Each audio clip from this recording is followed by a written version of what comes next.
Ciao a tutti amici e bentornati sul canale. Finalmente nuovo appuntamento con un argomento di natura robotica, ovvero con un Chogokin, questi robottini da collezione ispirati agli anime che li riguardano, frutto della bravura e maestria degli animatori giapponesi e che ci hanno tanto deliziato nella nostra gioventù, perlomeno per quelli, diciamo, della mia generazione o giù di lì. Quest'oggi parleremo, come già avrete riconosciuto dalla scatola e dal famoso logo che ricorda un po' quello del prosciutto, diciamo, di alcune zone della nostra Italia, vero? Parleremo per l'appunto del Downward Ace della King Arts. Allora, prodotto che sicuramente ha diviso molto l'opinione dei vari collezionisti, chi ne è entusiasta, chi lo gradisce meno perché magari si aspettava di più, chi ha trovato critiche di vario genere su come è stata realizzata un pochino questa versione, sia per la, diciamo, lieve rivisitazione che ha avuto, sia per la mancanza magari di proporzioni forse un po' troppo, diciamo, discostanti dall'anime per quello che riguarda le gambe.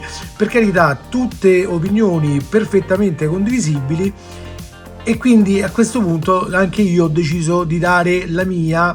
Come sapete, io sto portando avanti da poco tempo questo tipo di video sul canale, quindi sicuramente le cose che dirò magari potrebbero non essere, diciamo, condivise appieno dai guru e dai nostri grandi amici dei canali robotici, però che tenete sempre presente che io darò la mia valutazione da appassionato di quei robottoni visti appunto quando ero piccolo, e darò anche la mia valutazione vista la mia passione per il mondo aeronautico e tecnologico su come potrebbero essere veramente verosimili e realizzabili questi tipi di tecnologie, diciamo, applicate a questo robot se fosse realizzato veramente con le tecnologie attuali. Ovviamente il tutto senza aver pretesa di aver ragione, ma solamente come una mia idea che mi farò, se rimarrà sempre un frutto di fantasia o se magari sarebbe in qualche modo ipotizzabile portarlo anche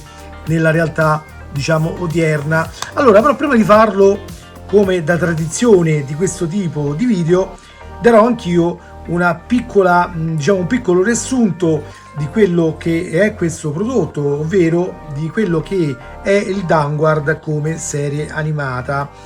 Downward come serie è un prodotto realizzato dalla Toei Animation ad opera del grande maestro Leiji Matsumoto.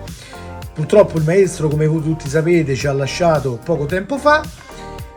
Era una serie un po' inusuale per lui perché non amava molto i robottoni, tant'è vero che è ricordato per opere in cui i robot non sono presenti. In particolare le sue opere più conosciute sono la corazzata spaziale Yamato, che in Giappone è un vero e proprio fenomeno cult, oppure il Galaxy Express 999, quel famoso treno che andava nello spazio nel viaggio verso un'altra galassia.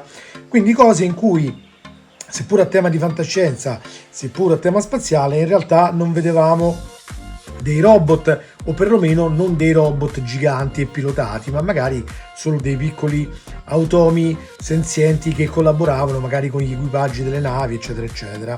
Ok? La serie era composta da 56 episodi, fu realizzata nel 1977, in pratica come diciamo rimpiazzo per diciamo la finita collaborazione con l'altro maestro della animazione giapponese, che è Go Nagai, e fu portata avanti appunto in questo modo, realizzando un prodotto in cui il robot vero e proprio, che era protagonista della serie, verrà visto nella sua interezza solo a circa metà della realizzazione di tutta, diciamo, di tutto l'anime.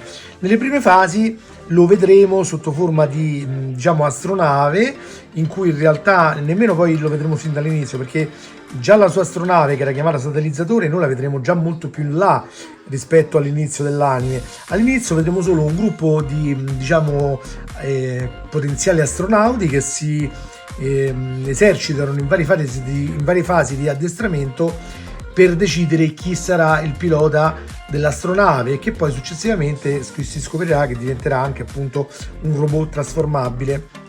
In Italia arrivò nel 1978, quindi come sempre con un po' di ritardo, e vengono trasmessi inizialmente solo 26 episodi. Poi man mano con il passare degli anni furono anche doppiati gli altri e in particolare dopo varie edizioni in VHS nel 2018 la Yamato Video pubblicò un'edizione completa in DVD.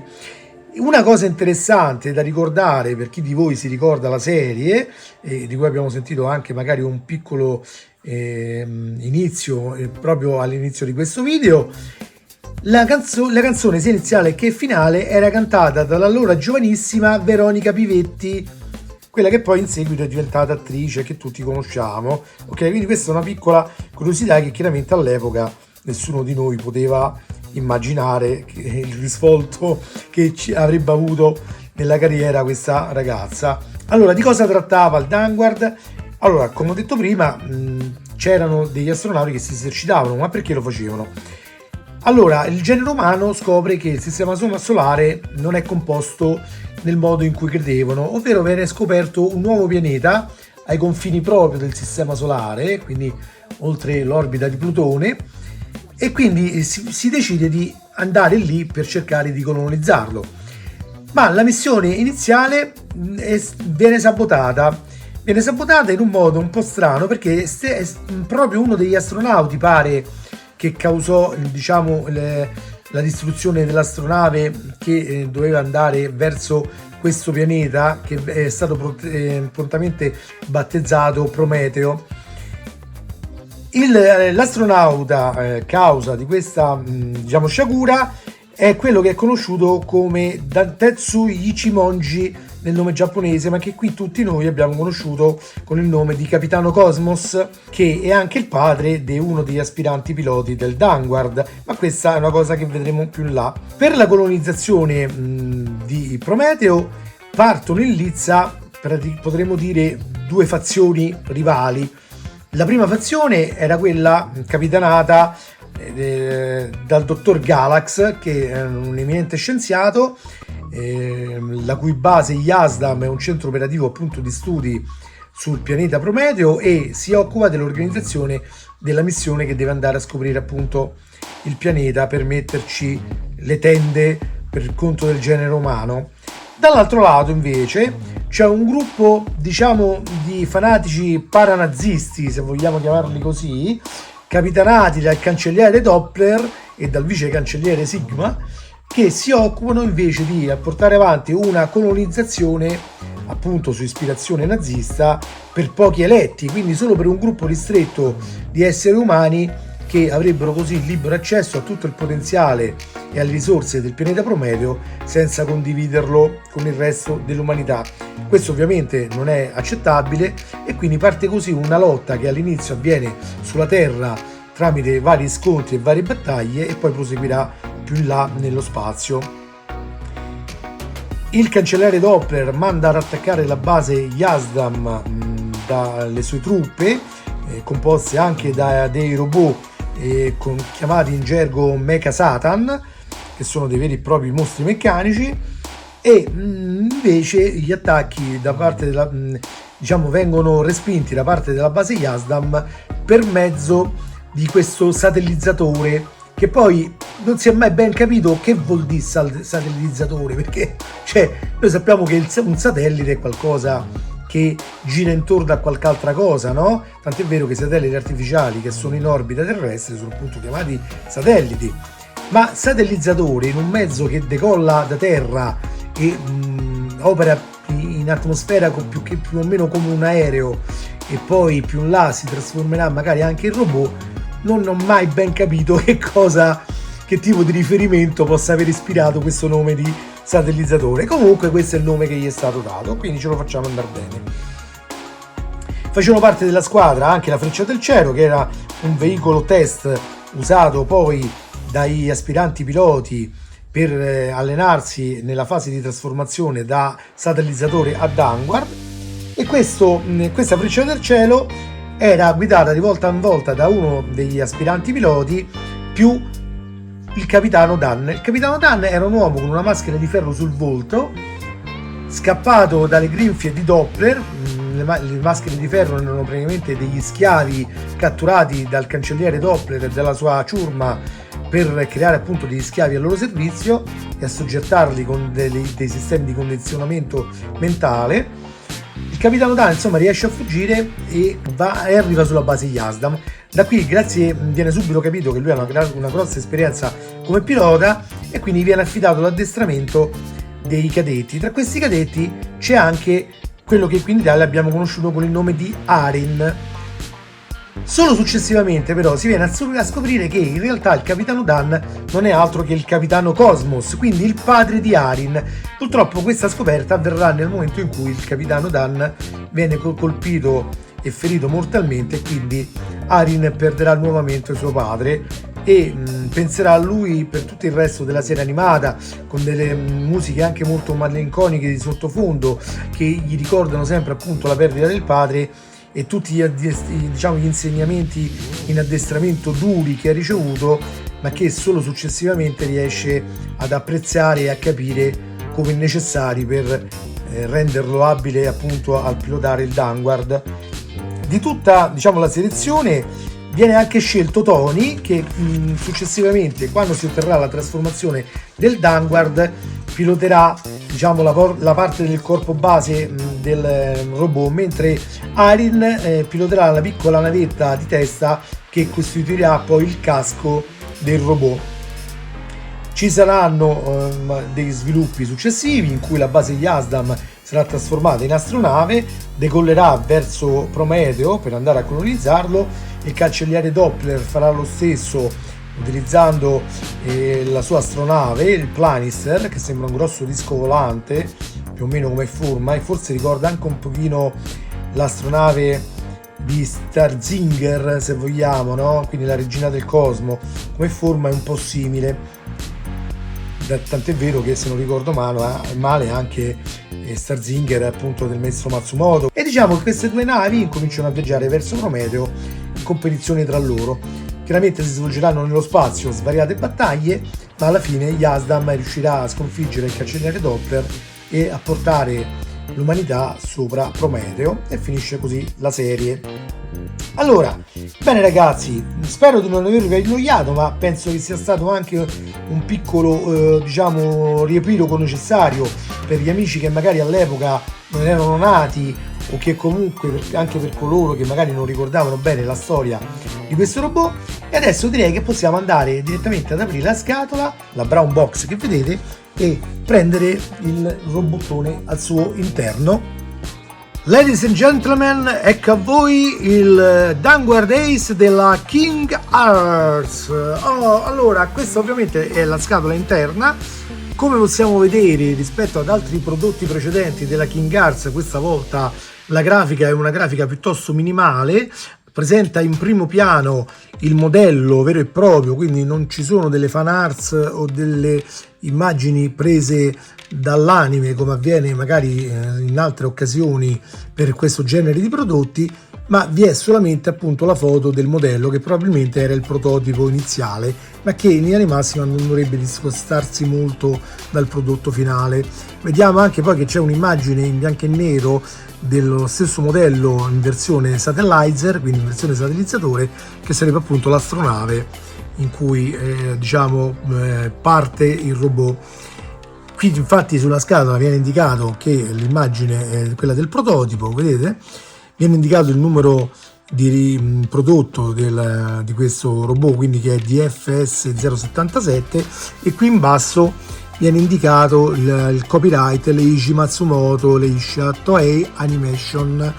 Il resto della scatola in realtà non presenta ulteriori curiosità di sorta. Le parti laterali sono semplicemente nere, non riportano nessun tipo di scritta.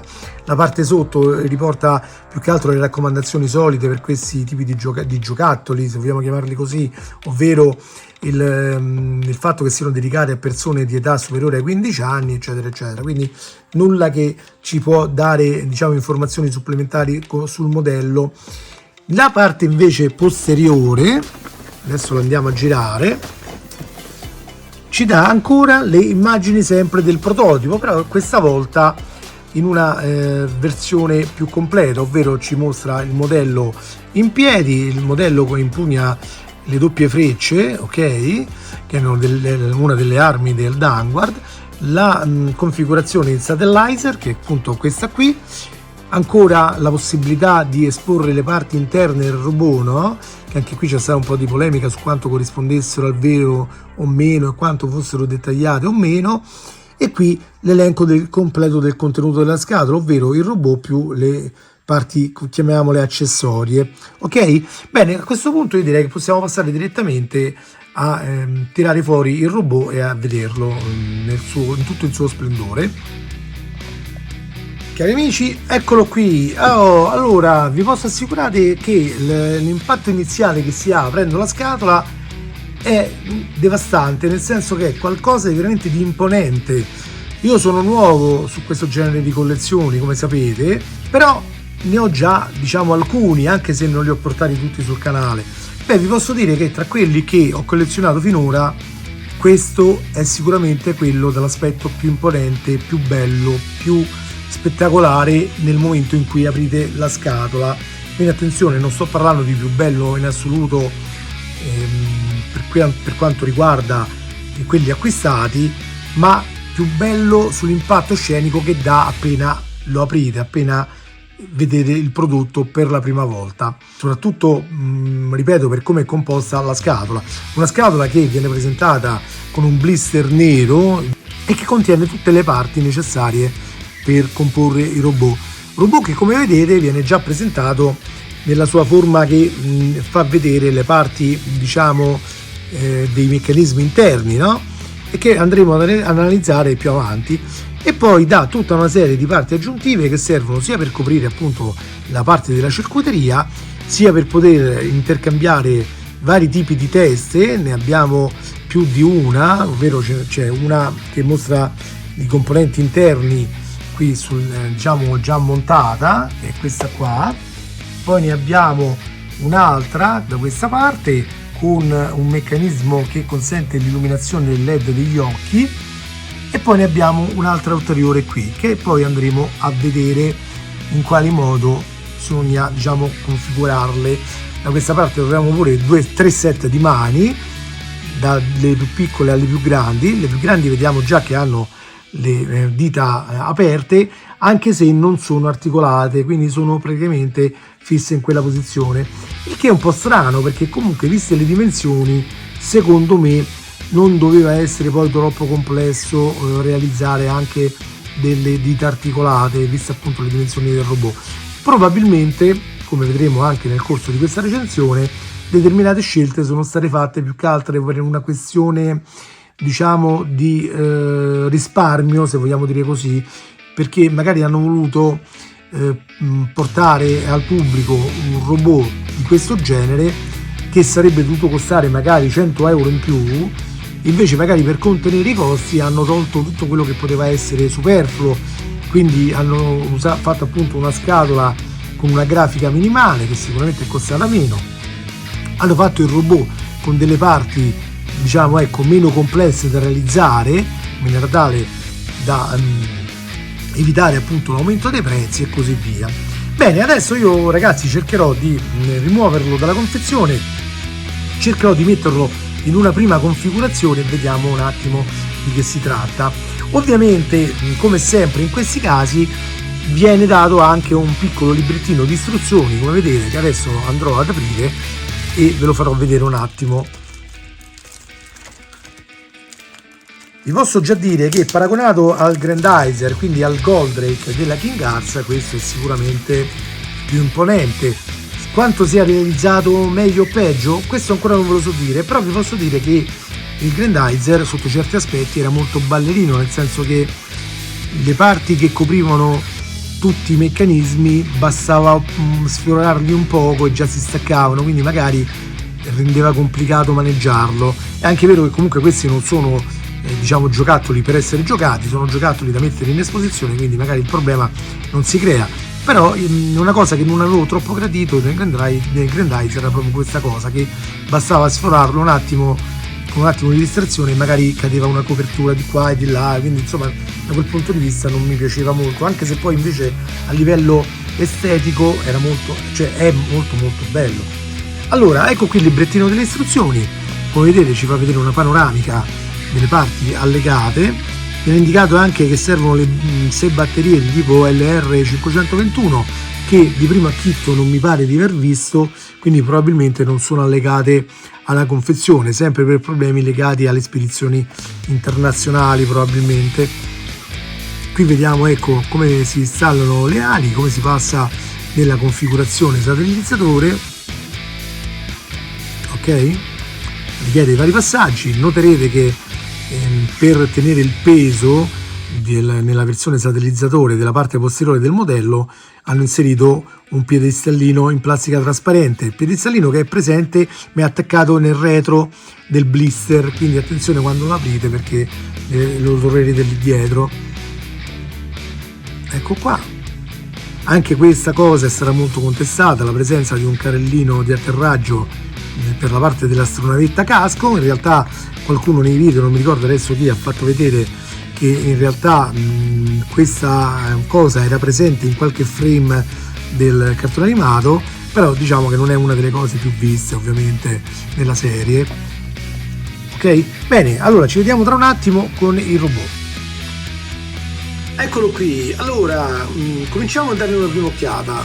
Come potete vedere viene mostrato appunto con le parti esposte della circuiteria interna, parti esposte che non sono presenti in maniera completa su tutta la superficie del robot, ma perlomeno da quello che ho visto sono localizzate più che altro ecco sulla testa, diciamo la spalla, chiamiamola un po' così, anche se più un bicipite se vogliamo, la parte dell'avambraccio, la parte diciamo del bacino anche se parzialmente, e poi sopra una gamba. Non so se sia disponibile anche l'altra parte, al momento non mi sembra, quindi diciamo che è un'esposizione comunque di tipo completo, però potrei anche sbagliare, su questo non sono sicuro, dovrò guardare un pochino meglio le istruzioni.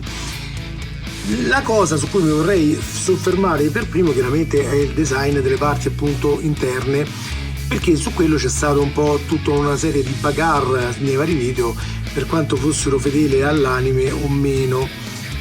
Allora, se noi andiamo ad ingrandire un po', possiamo notare che in effetti il livello di dettaglio non è che sia proprio grandissimo se vogliamo, però questo probabilmente è dovuto anche alle dimensioni del modello e soprattutto al fatto che anche la circuiteria mostrata in quei frame nella sigla finale del robot non è che presentassero poi dei dettagli molto specifici a cui far riferimento, era tutto molto, diciamo, per dirlo alla romana, un po' incasinato, cioè un po' così, quindi magari non si riusciva forse a definire bene che tipo di parti elettroniche potrebbero essere all'interno di questo robot. Io chiaramente, vista la parte, ipotizzo che ci sarebbero dovuti essere dei motori elettrici in grado di azionare il movimento del braccio e della spalla del downward, quindi alla fine non è che ci siano chissà quali parti sofisticate, dovrebbero essere dei comunissimi motori elettrici, chiaramente di grandi dimensioni, aventi la potenza necessaria per sollevare il peso necessario del braccio del robot, più eventualmente altri carichi da sollevare che chiaramente sarebbero indicati nelle specifiche del progetto, di cui noi chiaramente non potremmo essere a conoscenza visto che è un'opera di fantasia. Però questa parte per esempio è abbastanza replicabile, tant'è vero che noi già nella vita diciamo di tutti i giorni, perlomeno negli impianti industriali, siamo dotati di bracci robotici che sono in grado di eseguire determinati lavori e anche con molta forza, quindi tutto sommato da questo punto di vista il downward conferma la sua fattibilità tecnica. Stessa cosa se lo guardiamo più in basso nell'avambraccio, anche in questo caso dovrebbero essere presenti dei motori elettrici che permettono il movimento della parte, più chiaramente eventualmente la rotazione del pugno, no? Quindi un motore che permetta anche una rotazione di questo tipo per poter far girare la mano e chiaramente tutta la circuiteria anche necessaria per attuare i movimenti poi presenti anche nelle dita, che vi ricordo in questo modello non ci sono perché lo hanno realizzato senza dita articolate. Per quanto riguarda invece la circuiteria visibile interna della gamba, troviamo una superficie molto piatta, come vedete, quindi non c'è una particolare indicazione di funzione particolare del meccanismo, tenendo presente che nella versione satellizzatore tutta la gamba è più o meno un grosso propulsore a razzo. Possiamo dire che alla fine quello che probabilmente avranno voluto indicare è che questo qui era in realtà un grosso missile coperto poi chiaramente dalla corazza della gamba. L'unica parte diciamo motorizzata probabilmente era quella intorno all'articolazione del ginocchio, in quanto doveva in qualche modo consentire appunto alle gambe di potersi muovere. Stessa cosa per quello che sta qui nel bacino, dove troviamo appunto questo punto di snodo, e che in caso di versione reale del robot chiaramente dovrà essere attuato anche questa mediante una serie di ingranaggi collegati a svariati servomeccanismi elettrici. Quindi alla fine diciamo una grossa circuiteria di fantasia non è che si potesse realizzare. Secondo me l'Eiji Matsumoto si è attenuto molto fedelmente a quello che poteva essere appunto un'idea di meccanismo di funzionamento reale, tant'è vero che anche proprio in quella parte del braccio che vi indicavo prima, qui possiamo vedere queste parti così a lamella verticale che ricorda molto da vicino alcuni diciamo motori elettrici che abbiamo visto anche diciamo nella realtà, no? Quindi tutto sommato da quel punto di vista non possiamo rimanere delusi. Per quello che riguarda ovviamente la testa, il discorso è un po' diverso, perché comunque qui si è necessariamente lavorato di fantasia. Anche in questo caso la testa dovrebbe contenere tutti i meccanismi che potrebbero essere utili a un robot, ovvero una parte di un'ottica magari per avere degli ingrandimenti, che ne so, ipotizzo tipo telescopio spaziale, no? Nel senso, magari dagli occhi potrebbe essere possibile, tramite delle telecamere specifiche e delle lenti particolari, ottenere delle visioni ravvicinate dei nemici a grande distanza, oppure come nel caso, come spesso avviene nei robot, ci potrebbero essere appunto delle armi a raggi, no? Presenti appunto negli occhi e così via. Per il resto chiaramente ci dovrebbe essere tutto l'hardware necessario per fare in modo che la cabina di pilotaggio trasmetta i comandi a tutto il resto del robot, e quindi su questo chiaramente possiamo solo ipotizzare. È comunque diciamo abbastanza fattibile anche questo discorso, perché già nei cacciamilitari esiste il sistema fly by wire che trasmette i movimenti alle superfici delle ali senza cavi veri e propri, senza tendini diciamo in acciaio, ma semplicemente attuando dei motori elettrici a distanza tramite diciamo un meccanismo di comunicazione a segnali. Quindi praticamente diciamo si ottiene una reazione molto più immediata del movimento, senza necessariamente far passare tutta una serie di cablaggi intricati attraverso la superficie del robot.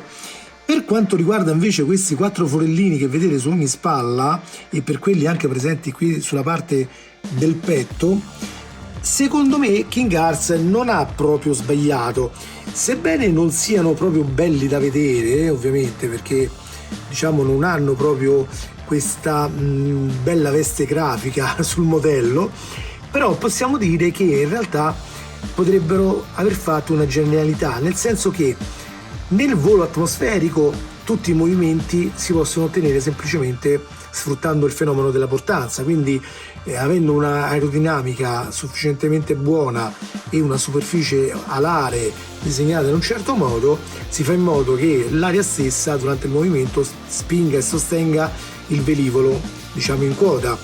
Nel caso però del volo spaziale, in realtà, come ben sappiamo da tutte le missioni spaziali realizzate dalla NASA o dall'ESA, ogni movimento, visto che nello spazio non c'è praticamente atmosfera, tranne in alcune zone remote dello spazio dove sono presenti magari delle sacche di gas, ottenere un qualsiasi spostamento si può fare solo ed esclusivamente attraverso una propulsione di qualche tipo nelle varie direzioni. Quindi io ipotizzerei che da questo punto di vista questo modello del Vanguard possa avere i suoi propulsori di manovra, ovvero dei piccoli razzi incastonati nella sua diciamo corazza, che permettono di fare appunto tutti i movimenti necessari nello spazio per cambiare direzione, per girarsi e per spostarsi. E quindi da quel punto di vista sinceramente non lo trovo troppo sbagliato, anche se ripeto, a livello diciamo di bellezza estetica probabilmente rovina un po' il design del modello che comunque già prendendolo in mano dà una certa sensazione di solidità, cioè se lo solleviamo si sente un certo peso, però insomma diciamo il modello nel suo complesso è abbastanza tosto, abbastanza pieno se vogliamo. Particolarità del petto è questa, ovvero troviamo, aprendolo in, diciamo, nelle due parti classiche, il famoso carrello di atterraggio da usare chiaramente quando è in configurazione satellizer, ok? Come vedete è perfettamente ripiegato all'interno del petto, ma chiaramente può essere estratto in questo modo per rendere diciamo possibile l'utilizzo in configurazione satellizzatore, ok? Poi lo andremo a vedere dopo facendolo trasformare. Questa parte è anche rimovibile, vediamo se ci riesco un attimo senza far danni, perché può essere sostituita, ecco qua, con una parte dotata dei famosi cannoni Pulser o cannoni Balkan, visti nella serie per come arma spesso finale. Venivano sparati due fasci a disco di plasma incandescente o comunque di arma a particelle che poi si univa in un disco più grande e colpiva il robot nemico. Come vedete in questo caso è dotato di interruttore on-off perché è possibile accenderlo in quanto è dotato di LED. Come vedete qui c'è uno sportellino per le pile non sono inserite, vedete non si accende nulla se io aziono lo sportelletto, comunque è possibile inserire le pile e ottenere diciamo quell'effetto, e questo va chiaramente inserito qui nel petto.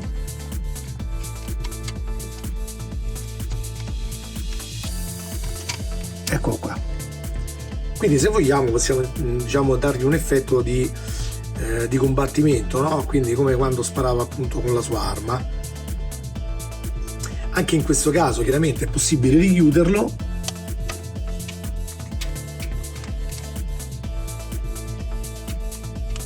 eccolo qua, in maniera da poterlo tenere anche in posizione fissa montato, diciamo. Qualche piccola magagna la mia copia la presenta, se non sbaglio noto delle imperfezioni qui sulla spalla, anche l'altra mi sembra che ci sono delle imperfezioni di verniciatura. Ho notato qualcosa che non andava anche su questa gamba, c'erano dei segnetti, adesso non so se si riesce a vedere ma comunque erano presenti, sono in questa zona qui, ok? E insomma diciamo non è proprio perfetto, però per fortuna non ci sono grossi difetti riscontrati da quel punto di vista, cioè giusto qualche leggero segnetto probabilmente dovuto a come è stato maneggiato durante diciamo la messa in confezione eccetera. Come vediamo qui ha le ali già installate, ali che possono essere chiaramente dispiegate, ok? Vedete? Quindi per dargli tutta la superficie alare necessaria nella versione satellizzatore, eccolo qua. Oppure anche nel caso delle configurazioni robot, nel caso di voli prolungati, quindi aumenterebbe la portanza, ma vi ricordo comunque che sarebbero utilizzabili efficacemente solo in presenza di atmosfera, quindi dal punto di vista dello spazio sono perfettamente ininfluenti. Il movimento delle braccia, come vedete, è molto semplice, può fare anche questo movimento, vedete, quindi può piegare il pugno in una posa molto verticale in maniera tale da poter consentire pose molto più dinamiche, anche se chiaramente poi magari ne stravolge un po' l'estetica, ok? Può essere piegato sia sulla giunzione qui che su questa qui sopra del braccio. Come hanno notato alcuni, sembrerebbe un po' forzare in questo punto, quindi è magari auspicabile non forzarlo troppo sulla rotazione di questa parte, ma più su questa in basso, ok? Quindi facendovi fare un qualcosa del genere. E adesso lo riporto giù proprio per non tenerlo troppo in tensione. E questo è un difetto a quanto pare comune un po' a quasi tutte le copie, perché da come ho sentito quasi tutti hanno notato questa cosa. Anche da questa parte mi sembra di non vedere che abbia forzato, quindi probabilmente è un problema comune solo a questo braccio ma comunque è chiaro che per evitare che possa rompersi qualcosa sarà bene non forzarlo molto, ok? Bene, a questo punto io direi che potrei anche sostituire la testa, perché questa con tutti i circuiti così non mi piace, e passare poi a farvelo vedere appunto con il suo vero aspetto. Eccolo qui ragazzi, allora come vedete ci ho messo tutte le parti tranne le doppie frecce, che le ho volute staccare di proposito per farvelo vedere che è possibile unirle tra loro, in pratica risvoltando la stecchina interna, diciamo di cui sono corredate, è possibile unirle tra loro e ricreare appunto una delle armi più usate dal Danguard, sperando di non rompere nulla perché questa è un pochino incastrata. Eccolo qua, l'innesto è abbastanza semplice e crea l'arma, che chiaramente può essere impugnata mettendo al Danguard uno, diciamo, dei pugni predisposti con l'apertura, ovvero questo qua, che come vedete presenta un foro interno per far passare la stecca. Chiaramente può essere fatto impugnare anche in maniera singola, in questo modo, ok? E quindi poi sta a voi decidere in quale posa poterlo esporre. Trovo molto bello, diciamo, questa cosa, perché è comunque tutto parte integrante del modello, cioè non bisogna aggiungere parti, diciamo, da prendere nella scatola, ma è già tutto quanto in pratica inserito per quello che riguarda appunto le armi, tranne nel fatto magari del cannone Balkan che va sostituito con quello del carrello d'atterraggio. Ma se decidete di esporlo in versione diciamo robot, quindi non in versione satellizer, il carrello non serve che lo teniate inserito lì, ha più logica tenerlo in mostra con il cannone Balkan già inserito. Ovviamente poi le doppie frecce possono essere reinserite nuovamente nel modello con una semplice pressione,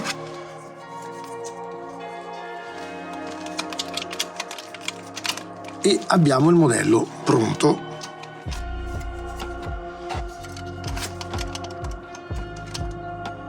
Eccolo qua. Allora, per quanto riguarda la pannellizzazione, che è stata una delle cose più, diciamo, gettonate dalle varie recensioni, io vi posso dire che secondo me non ci sta poi così male, una volta diciamo abituatisi a questo design che ha voluto dare la King Arts al proprio modello. Ovviamente se non le avesse avute avremmo avuto un vero e proprio Danguard in tutto e per tutto, molto più somigliante all'anime, quello sicuramente, e forse vi dirò che io l'avrei anche un po' preferito. Però è anche vero che, viste le dimensioni così grandi, forse avrebbe avuto un aspetto un po' troppo giocattoloso e poco real robot, se vogliamo, no? Quindi invece, visto che comunque la King Arts è rinomata per cercare di dare anche un tono di realismo ai suoi prodotti, chiaramente un po' di pannellizzazione l'ha inserita come negli altri prodotti.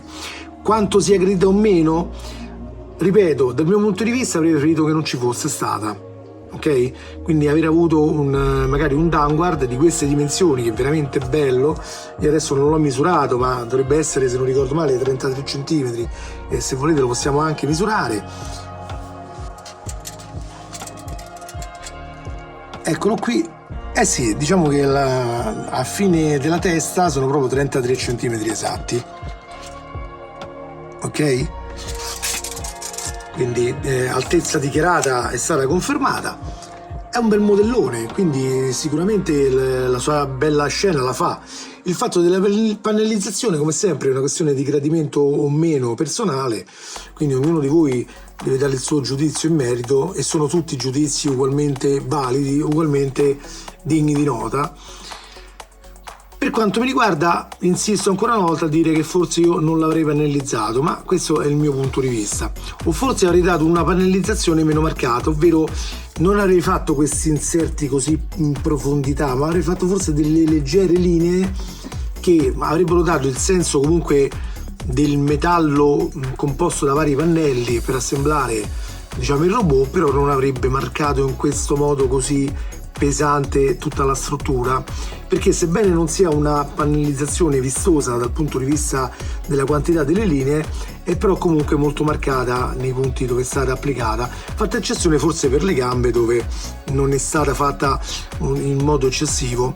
Le gambe sono un'altra nota dolente perché, come abbiamo visto dai frame degli anime, non corrispondono proprio bene a come era disegnato il Danguard, però c'è anche da dire che nel disegno originale non era un bel vedere quella specie di bullone che si veniva a creare in questo punto, no? Cioè con una parte circolare qui, no? A cilindro, e poi questo bullone esagonale messo qui da una parte. Cioè, secondo me in questo caso la King Arts ha fatto meglio a reinterpretare, perché in questo caso abbiamo sicuramente un design della gamba molto più snello e molto più simile a quello che dovrebbe essere.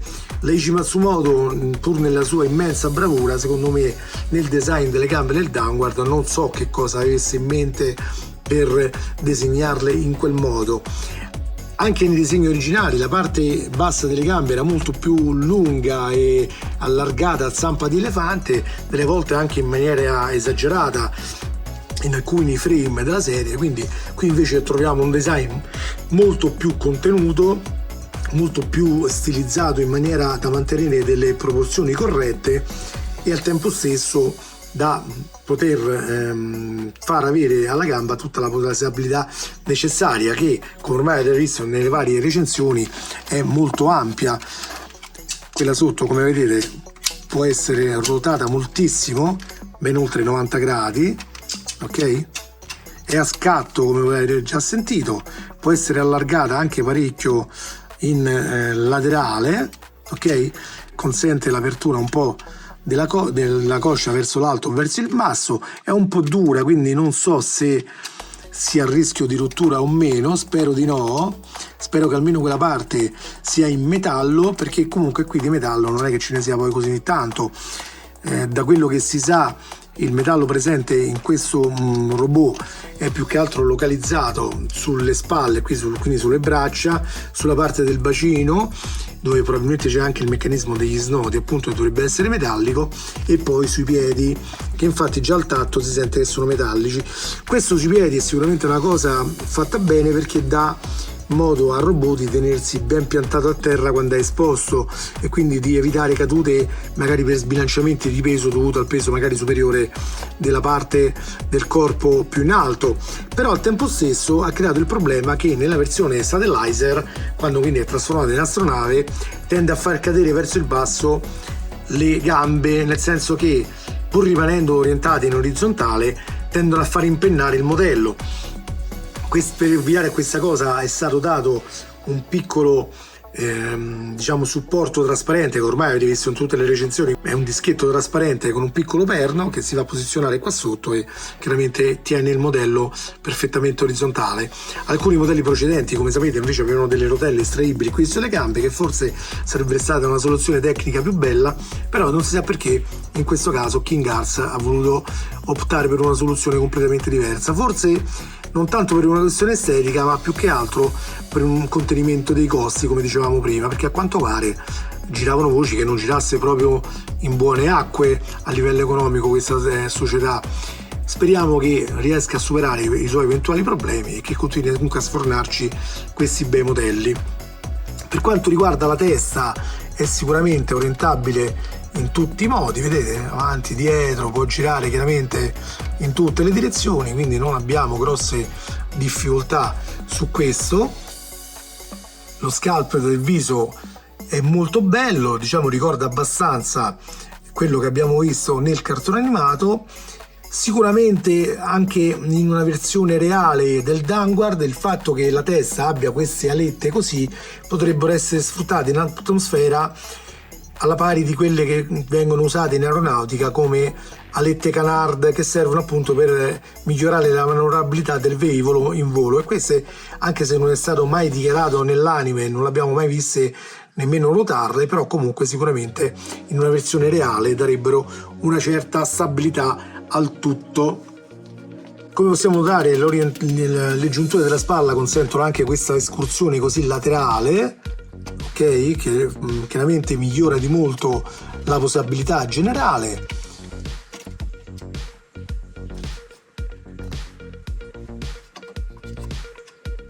Ovviamente l'escursione verso l'alto è più difficoltosa, non la fa più di tanto, perlomeno in questa posizione, quindi bisogna magari ruotarlo in questo modo per poter avere una maggiore ampiezza delle braccia verso l'esterno e verso l'alto.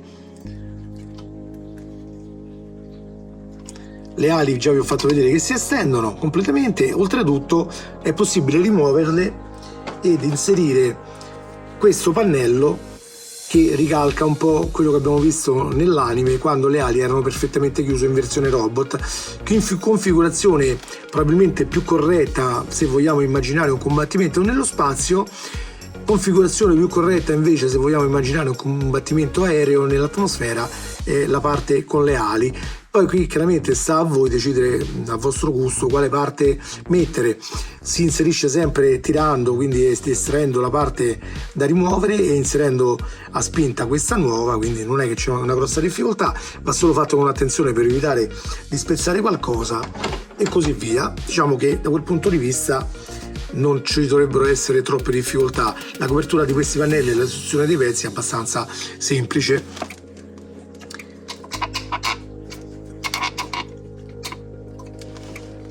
Ecco qua, quando vedete, come vedete, quando aprite le ali la superficie alare è abbastanza ampia e vi dà già l'idea dell'aspetto che può avere in modalità astronave. Ok, prestate attenzione qui a questa punta presente sulla testa, ok, questa qui rossa, perché è molto fine e molto appuntita, ma essendo in plastica basterebbe poco per spezzarla, quindi attenzione quando manovrate il modello a fare in modo che non cada e non batta su quella punta, perché altrimenti la rottura è quasi matematica. Ok,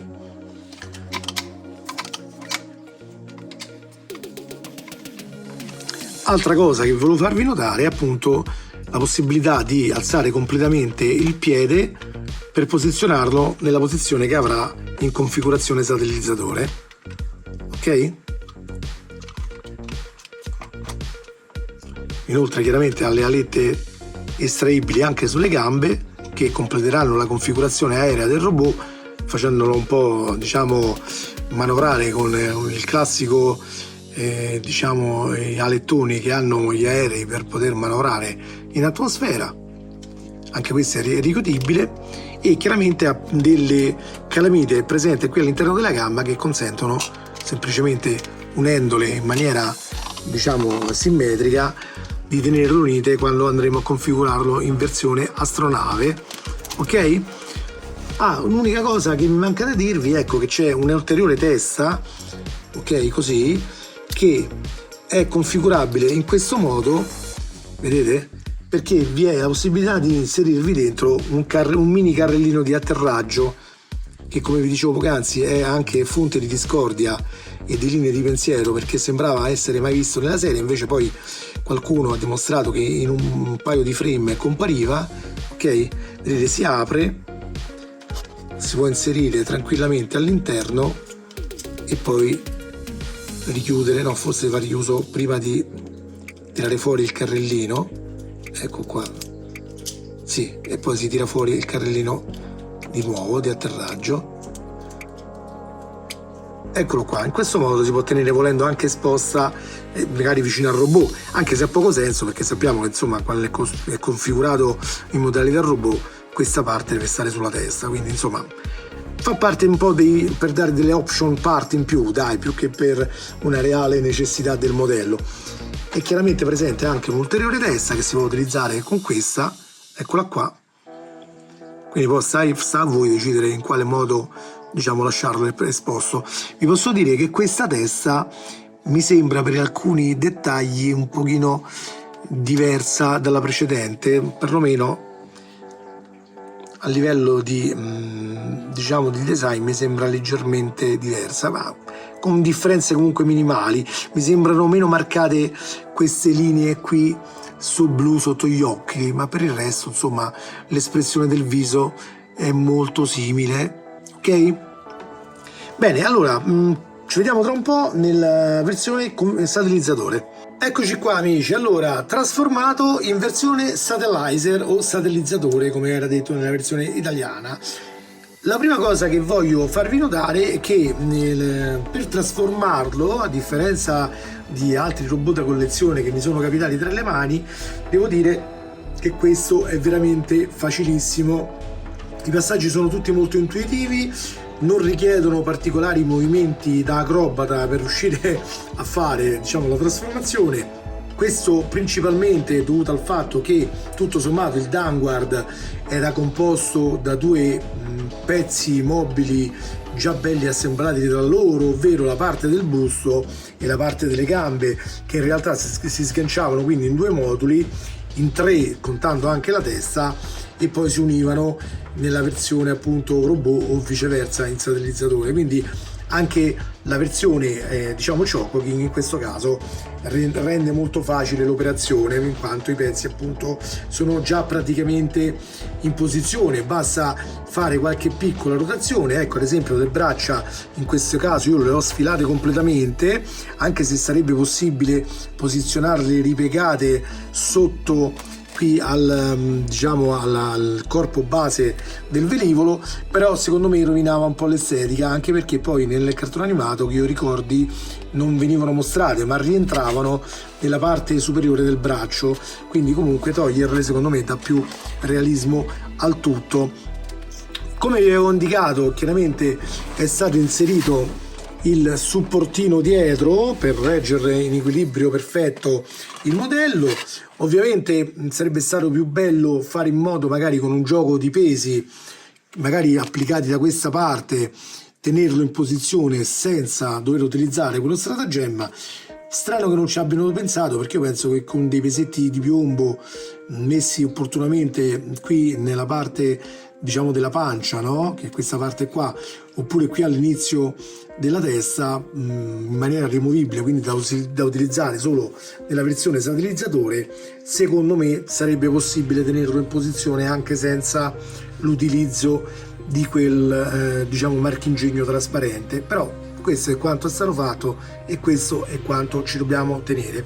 Allora, dal punto di vista aerodinamico, diciamo che una macchina come il Downward presenterebbe chiaramente notevoli problemi, nel senso che pur avendo di base una sufficiente aerodinamica generale, no? Come la parte, diciamo, affusolata davanti e più larga dietro, una buona superficie alare tutto sommato, ha però questo imponente muro che è rappresentato dalla parte del busto e che sicuramente in condizioni di volo offrirebbe una grande resistenza aerodinamica. Quindi sicuramente diciamo per tenere in volo un mezzo fatto in questo modo ci sarebbe bisogno di motori molto potenti, perché il solo utilizzo delle ali chiaramente non basterebbe, soprattutto per manovre magari un pochino più acrobatiche, dove uno sbilanciamento di peso come questo presente sul satellitizzatore, dove ha un grosso peso messo proprio sulla parte bassa del velivolo,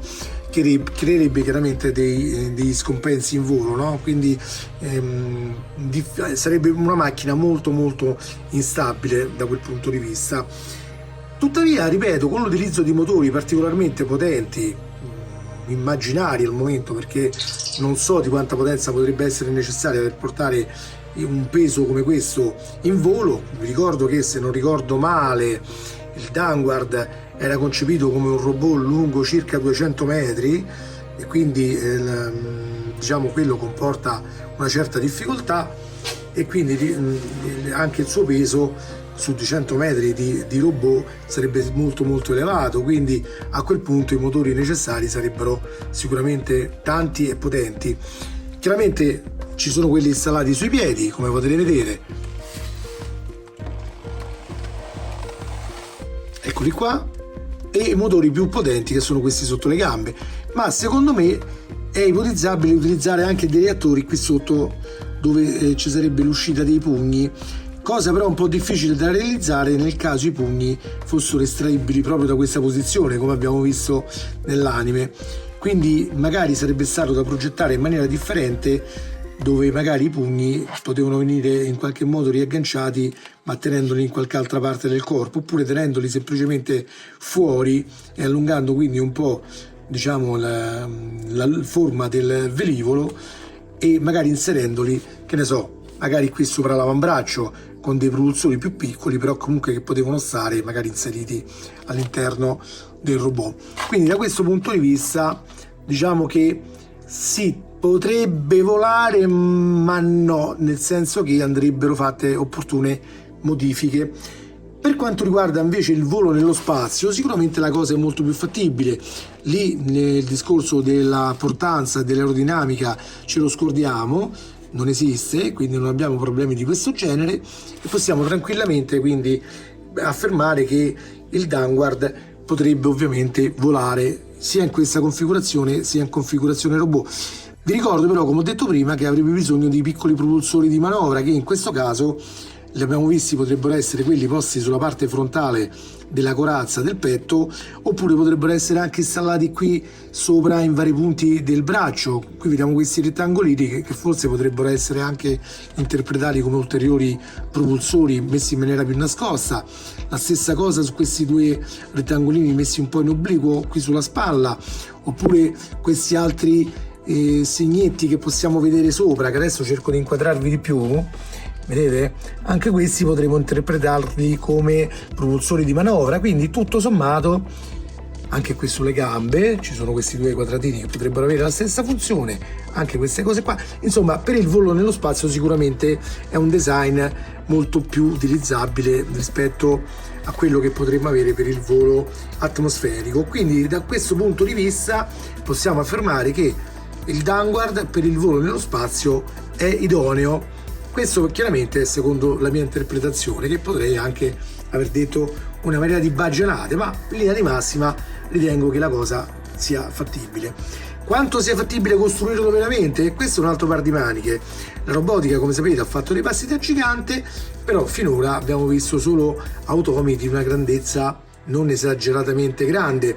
È vero che c'è il famoso Gundam semovente visto lì in Giappone, ma quello è più che altro una struttura diciamo ancorata ad un telaio di supporto e che fa dei movimenti molto lenti e molto simili a quelli che potrebbero fare dei giocattoli da Luna Park, diciamo. Quindi non so adesso se abbiamo già la potenza nei motori elettrici necessaria per poter far muovere magari in maniera più dinamica e rapida un peso di quel genere, però sicuramente in futuro potrebbe essere diciamo fattibile, perché con il miglioramento della tecnologia dal punto di vista delle movenze ormai sappiamo come fare, perché abbiamo già appunto realizzato robot più piccoli che hanno delle movenze umane praticamente quasi perfette. Quindi tutto sommato io penso che il Vanguard è uno dei pochi che forse possa veramente essere costruito in versione reale qualora ce ne fosse la necessità.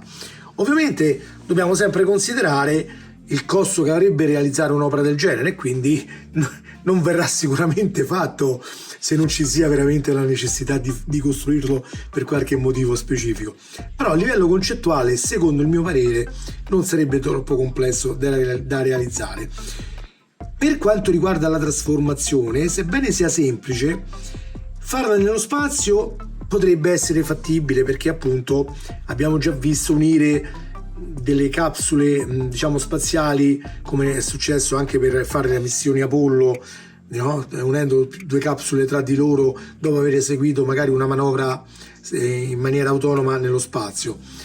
Farlo in atmosfera sicuramente richiederebbe molte più problematiche, perché sganciare la parte della diciamo corazza del petto, farla volare in maniera autonoma e poi agganciarla perfettamente in velocità al resto delle gambe, quindi gambe e corpo insieme, e poi agganciare al volo anche la testa sul casco, lì richiede, come si dice, un altro paio di maniche. Molto più complesso sarebbe far volare la parte del busto da sola. Per quanto sia dotata di ali, sarebbe comunque è come un grosso macigno legato a due ali che lo tengono sopra.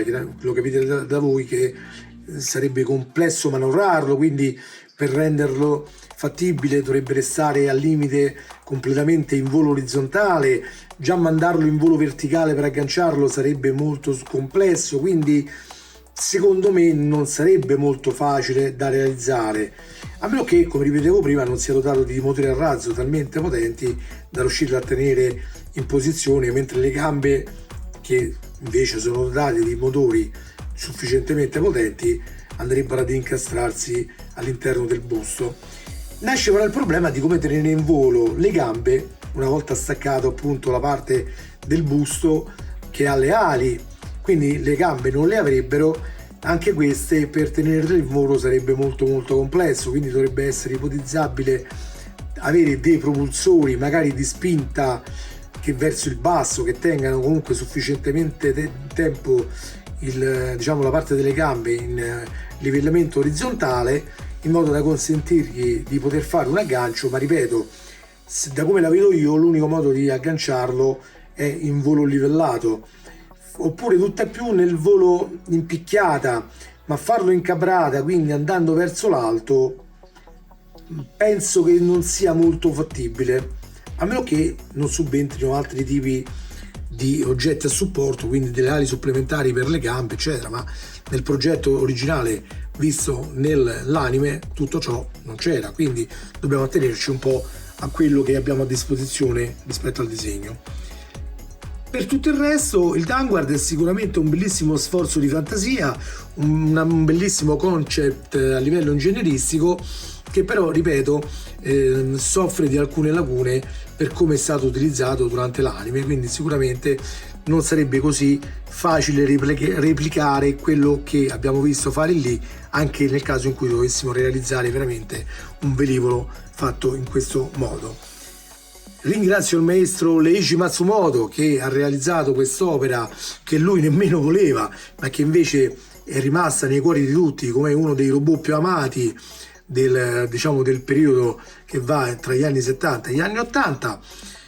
Ringrazio voi amici che mi avete seguito in questo video, in questa mia esternazione sulla qualità di questo modello della King Cars, che ripeto nel mio caso purtroppo ha anche delle piccole magagne. Qui ce n'è un'altra dove è stata raschiata via la vernice argentata. Purtroppo può capitare, lo sapete, non è solo il giornalista ad avere la maledizione, un po' tutti noi abbiamo da parte nostra subito qualche piccolo incidente di questo tipo. Sinceramente chiedere una sostituzione non so nemmeno se sia fattibile, ma non ritengo che valga la pena farla, perché qui al limite basterà mascherare un pochino la parte intorno e con l'aerografo ripingere in color argentato, quindi in color alluminio, questo pezzetto qua, e il problema si risolve. Allora ragazzi, un saluto a tutti, spero di non avervi annoiato in questa mia disquisizione sul fattibile realismo del Downward e sulla realizzazione da parte di King Cars del modello. Una cosa che ancora non vi ho detto è che nella configurazione satellizzatore è presente anche questo coperchio che in pratica va inserito qui sotto a copertura, ok? In questo modo credo, ecco qua, in maniera da renderlo chiuso, quindi più reale a come abbiamo visto nel cartone animato. Ecco, come vedete, se lo lascio senza mettere quel piedistallo si impenna, come appunto vi avevo detto, ma insomma possiamo dire che fa la sua bella porca figura? Io credo proprio di sì. Ok ragazzi? Ok, fatemi sapere cosa ne pensate nei commenti, esprimete la vostra idea, datemi anche di quello che non capisce niente, non è un problema. Però ci tenevo a dire anche la mia un po' sul Downward, in un modo un po' diverso da quello in cui di solito fanno i nostri amici che fanno le recensioni sui canali più quotati. Un saluto a tutti, vi do appuntamento ragazzi al prossimo video, che non so ancora a cosa sarà dedicato, potrebbe essere una nuova edizione della build up che riguarda la Tumbler Batmobile, oppure i nuovi pezzi del Mazinger Z Hachette. Come sapete la Hachette ha anche annunciato in Giappone il rilascio successivo alla fine del Mazinger Z, del grande Mazinga, un'altra opera che sicuramente farà molto parlare di sé. Noi come canale cercheremo di intercedere, come abbiamo fatto anche per lo Z, presso Hachette, e lo stiamo già facendo con una petizione che abbiamo lanciata sui gruppi Facebook dedicati per portare avanti la richiesta ad Hachette di portarlo anche qui in Italia. Se verremo accontentati anche noi avremo qui il grande Mazinga, e quindi troverete come sempre i tutorial sul mio canale. Un saluto a tutti gli amici del gruppo Facebook, un saluto agli amici di Robotti del Giornalista, di Potere Robotico e di Robo Kingdom, con cui ci siamo scambiati alcune idee riguardo a questo Vanguard, e vi do appuntamento al prossimo video. Mi raccomando, iscrivetevi al canale, mettete un like al video se vi è piaciuto, pollice in su, e vi aspetto tutti quanti nei gruppi Facebook. Un saluto a tutti. Vanguard, Vanguard, 4, 3, 2, 1, 0.